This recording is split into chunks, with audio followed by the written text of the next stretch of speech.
So Rosie, I tend to hibernate throughout January. I mean, I hibernate all year round. Particularly in London now, I just like to hibernate. But you're going out tonight. This evening I'm going out. It's a girlfriend's birthday party that I promised I would be at. I myself feel a little bit under the weather, I will say.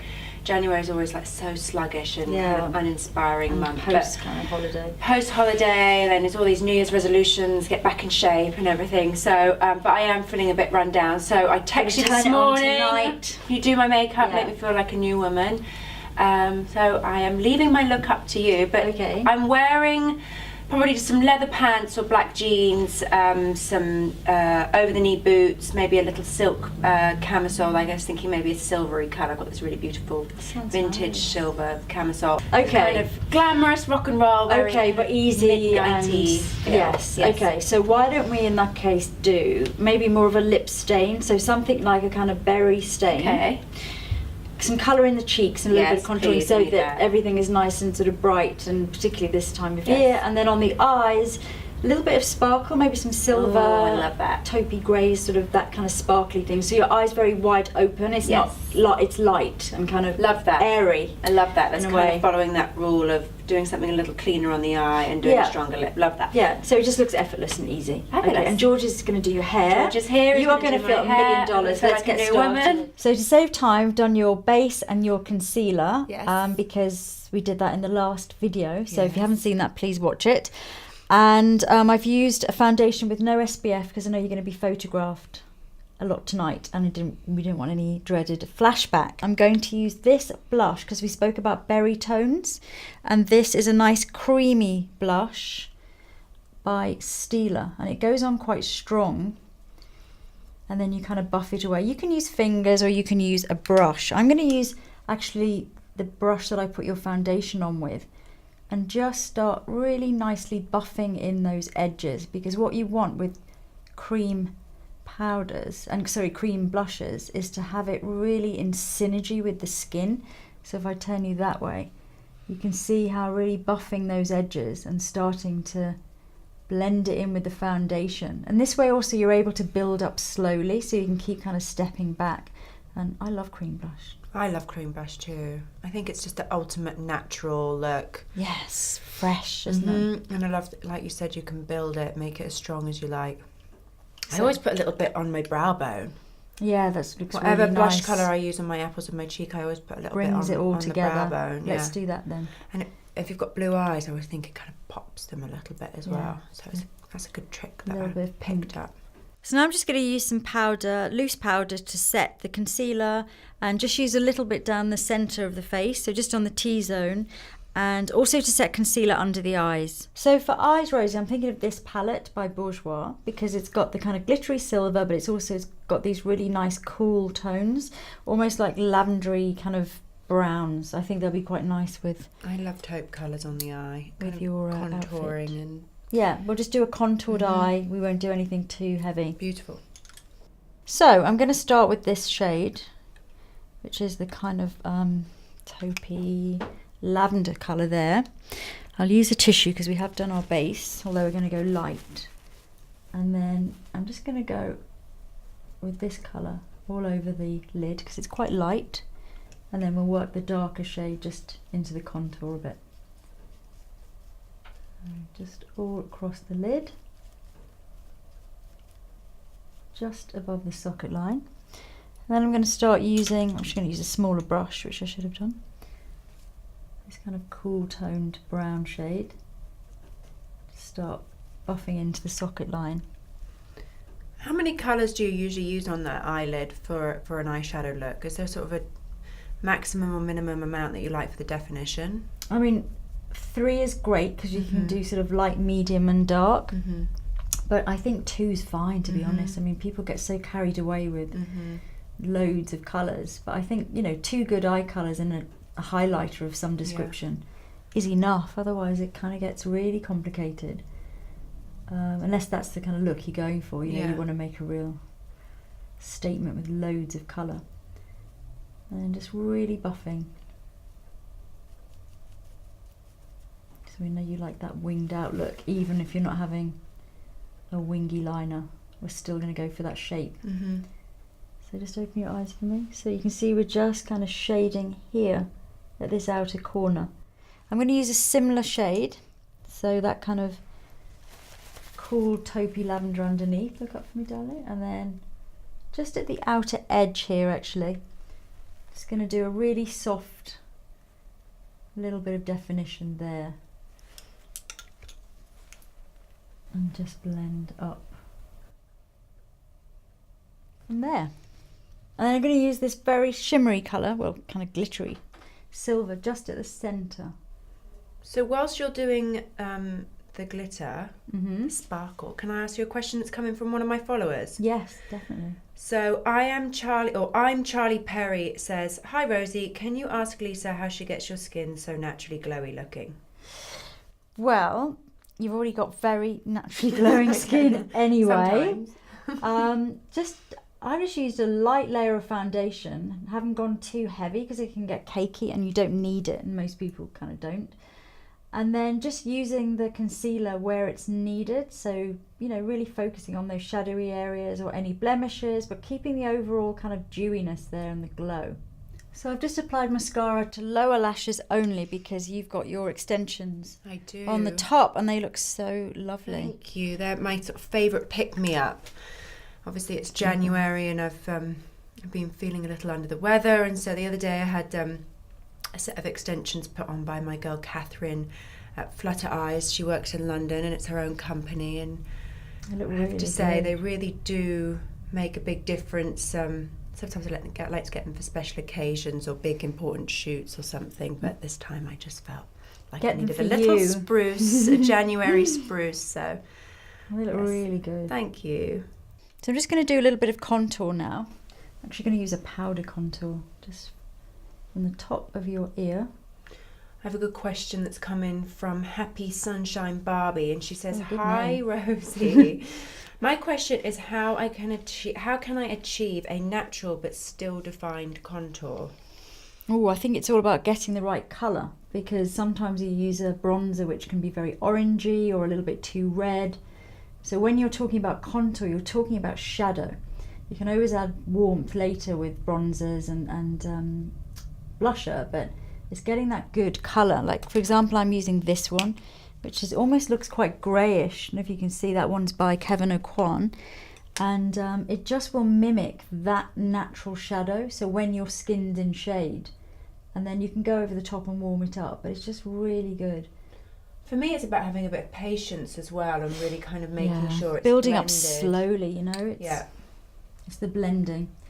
Take off the edges. If you can see the edges, if you can see the kind of stripe, then it's not good.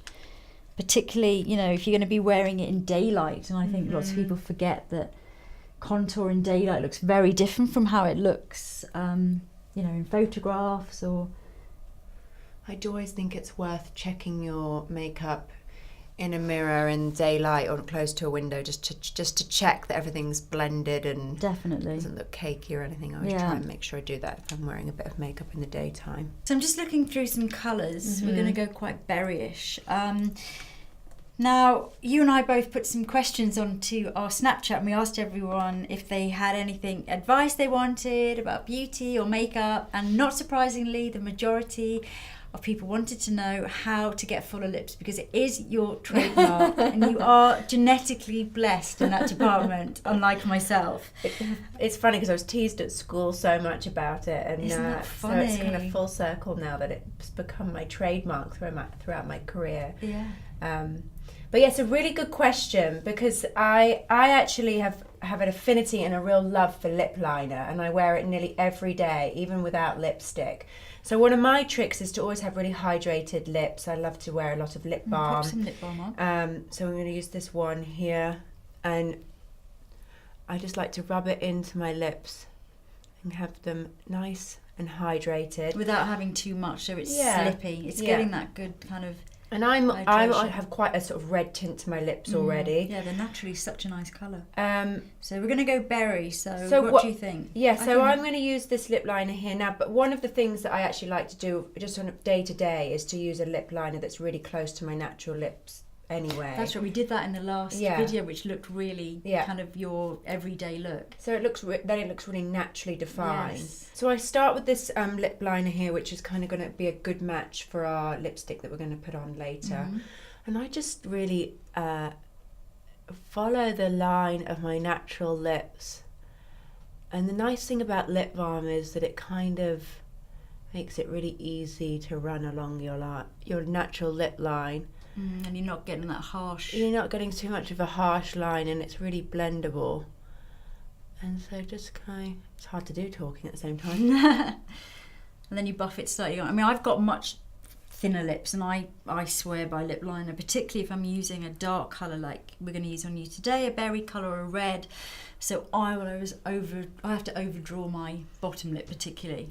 See, for me, I don't do a lot on my bottom lip, because then top lip. It looks too bottom heavy. So I go with the top lip and really focusing on the Cupid's bow in here. And then, you know, like I said, just following your natural, just defining that natural lip line anyway. Beautiful.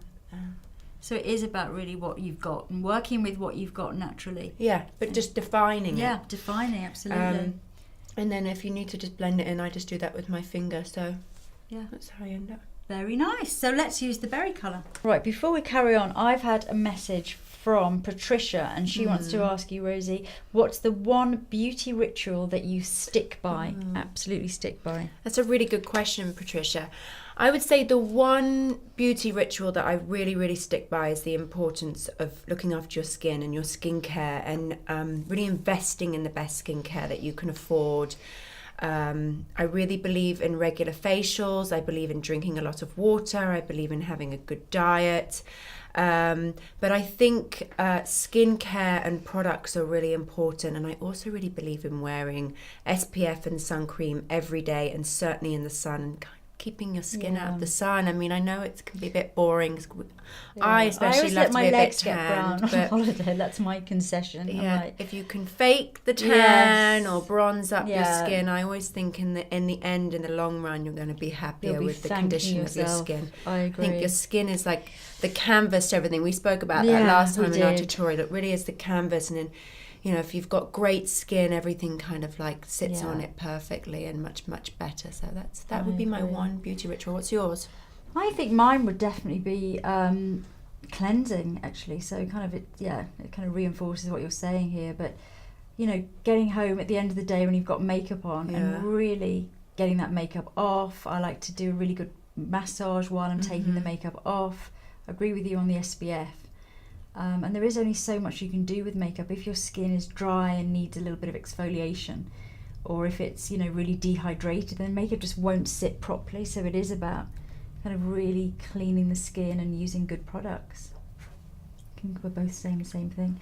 I'm just using this lip colour, but I'm kind of patting it on because I'm going to create this stain. So I'm going to sort of get you to blot in a second. And this is a really good way to create a stain. Just follow the natural shape, or the shape that we've created with the pencil, and then just really be kind of using a brush, or you can use fingers obviously, just to pat, kind of getting it into the lips, really at that base level. I always like a stainy kind of effect. Yeah, it's less really maintenance on a night out. I've just kind of smudged it. If you smudge it, if you're talking too much, definitely take a Q-tip and just... How many times does that happen when we're doing people's makeup, or doing your makeup, whatever? We're just chatting. Especially me, because I'm always talking. Gossiping about the night before, and then next thing, whoa. But that is so easy just to correct. And as you've got less and less on the brush, it's nice because you can go around those edges and you haven't got tons and tons left on the brush. Just part from me slightly, open your mouth. Don't forget to get into those corners as well. Right, can I just ask you to blot for me, please? A nice gentle blot. It's a good look, like that. It is a good look. Oh, gorgeous. Okay, I'm going to go back in with the lip colour. This time I'm just going to put a little bit on my finger, my ring finger, don't worry. Super clean hands. In fact, I've used a really nice sanitizer on my hands. Can you smell it? It's lavender. It's my favourite one. I love that one. So just increasing that stain, but without having it look like we've put on loads more lipstick. Just giving us that density again. And what's nice is you can still go back in with your lip pencil. So if you kind of step back and think, oh, actually, I want to make my top lip fuller, or I just want to slightly change the shape, then you can use your pencil and go back in and just correct anything. And also it gives a nice finish. Okay, I love this colour on you. What do you think, Rosie? Thank you. I love it. It's perfect for January. It kind of feels like pick me up, and it's going to look great with what I'm wearing this evening. Yeah. And I feel very confident. Thank you. Good, good. That's what we want.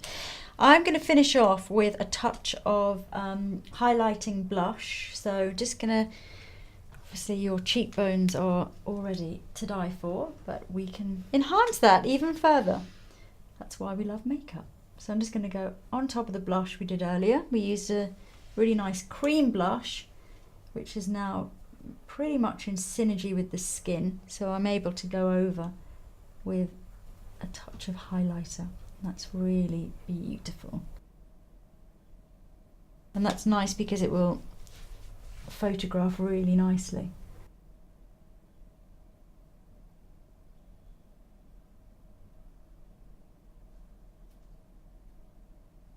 Right, before I do the final touch-ups, obviously we need to get your hair done, so should we go and wake up George? Let's go wake up George. Okay, so Rosie, any thoughts? Hey Rosie, so what are we thinking hair-wise for tonight? I'll start. Let me start. So, George, I was thinking for this evening, because you cut my hair yesterday and I'm kind of really loving what you did, this sort of layered, kind of grown out fringe vibe. I thought we could kind of go with that a little bit for tonight, and I was sort of thinking maybe we could do a little kind of half up, kind of a bit back combed, bit of a, sexy Bardot-y feel. I'm kind of getting inspired by this image over here, and then kind of just having this kind of long grown out fringe feel, and then a bit more tongued. Sure. What do you think? Yeah, let's do it. Okay, great. So firstly we'll tongue a few random bits, get a really nice wave through it, as you say, back comb the top, and then pull this back and tie it up. Look great. Cool. Kind of undone, sexy. Undone. Sexy, that's what we Troused, like. Yeah. Sexy. Exactly, okay. So whilst you're doing that, I thought I would ask a few questions. There's been a lot of hair questions that I've been getting on my social media. Okay, great. So I thought I'd ask you a few questions, and you can answer them. Sure, go ahead. Okay, so my first question is from one of my followers called Julia Z, and she says, I have very thin and dry hair, and every time I use moisturising shampoo, my hair gets very straight and has no volume. What kind of shampoo could I use? That sounds like the hair shampoo she's using is a bit thick and maybe too heavy for her or something. Yeah, I feel when it's fine hair, the most common problem is people using shampoo that's too rich or heavy for the hair. So if it's a volume and it feels too heavy, then go for like more of a volumizing shampoo. And the best tip is don't use conditioner and instead use a tangle teaser after. And so the conditioner is really there just to sort of stop it from getting knotted. So with tangle teasers, you can achieve the same effect. So just that's a brush, right? The tangle teaser. Yeah, it's just a brush that helps. Or just use a tiny bit of conditioner on the mid-lengths and ends, and then rinse it straight away. But yeah, it sounds like the problem is too much product and too much of the wrong. Everyone thinks their hair's drier than it is, so they reach for a more rich product than they need. I think one of the mistakes I've made in the past is using too much conditioner, and I have quite fine hair as well, so you need much less than you think you do. Sure, yeah. And kind of just putting it through the ends and the midsection of your hair. Yeah. And then one of my favourite tips to get volume when I'm doing my own hair is to dry it off and then to tip my hair upside down and get a big round brush with the hairdryer. Sure. It's definitely not as professional as what you can get in the salon or as you can do, but it will do to get me about for the day. So that was a good question though. Really good question. So to get a really loose tong, my top tip is to take quite a big section of hair, a large tong, wrap it round the barrel, leave the root and the end out, hold it, and sort of I tend to do this a bit, and then when I pull it out, I pull it flat or pull it straight, because where it cools is where it sets. Sorry. Joking. Why do you leave the ends out? I mean, I like it when you leave the ends out because it makes the curl a little bit cooler and beachier and less kind of polished. Yes. I think when you have a curled end, it kind of lends to that more kind of sort of sexy, voluminous, sort of blown out kind of look. But when you leave the end straight, it kind of is it's a bit cooler, a bit more beachy, isn't it? Yeah, absolutely. So when I tongue my hair, I normally tongue the curls all the same, and I always curl them away from the face. So the left side and the right side, they'll always be facing away from the face. But I've noticed that you kind of do one of each. So you'll do a curl facing going towards the face and curl going away from the face. Yeah. What's the reason for that? Because the reason I do it is just to make it, because I don't want it to look like it's been tongued. I want a really natural wave. So I tend to work opposite directions and kind of work as if it's brickwork, and sort of stagger them and do opposites, so that just for that really sort of, I just want it to look like it's naturally cool. I don't want it to look like you've had a tongue, as it were. Had a tongue. Had a tongue. Okay, so we've got that natural wave. We're then just going to take the top section of the hair and just back comb here a bit. Just go into the hair and push down. Sometimes good just to spritz with a bit of spray. Would you put hairspray in first or dry shampoo to hold the back combing? I would use hairspray personally. Okay. I would back comb the section into the root and then just give it a little spritz of hairspray. Okay. Dry shampoo is great to use on the roots, just to really give it volume and body. Okay. And I know that's something that you really like to do. I do love dry shampoo. Yeah. So we can just keep back combing down just past the crown. Maybe we should just leave it like that. Yeah. Next, we're just going to lightly brush it over. We've back combed it all sort of there and the sides back a little bit. Then we're going to take these side sections. Good tip for girls is when you're doing your own updo, don't look in a mirror, because everything's back to front. Tend to look away to do the hair. Just to say here what the back, all I've done is pulled the sides round and taken the two sides, tied it in a double knot, and now I'm just securing with a few pins. And then what we'll do after is just kind of pull some bits out. Wow, that looks quite good for you, actually. Sometimes you surpass yourself. I'm having a good day today. You really are. 13 years and you finally can give me a good Cinderella's hairdo. going to the ball. Oh, I love it, Georgia. It looks great. Really nice. Maybe finish with a bit of hairspray. We know what you like on the dance floor.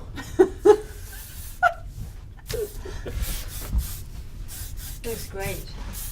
Love it. I love the way you tied the hair. Oh, thanks. nice. Good little tip. Good little tip. Okay, that's you done. Thank you. Last minute touch-ups. A little bit of powder. Gorgeous. I love the hair. It's great. I love the makeup. Thank you. You're beautiful. Thank you. You're ready. Thank you, So Lisa.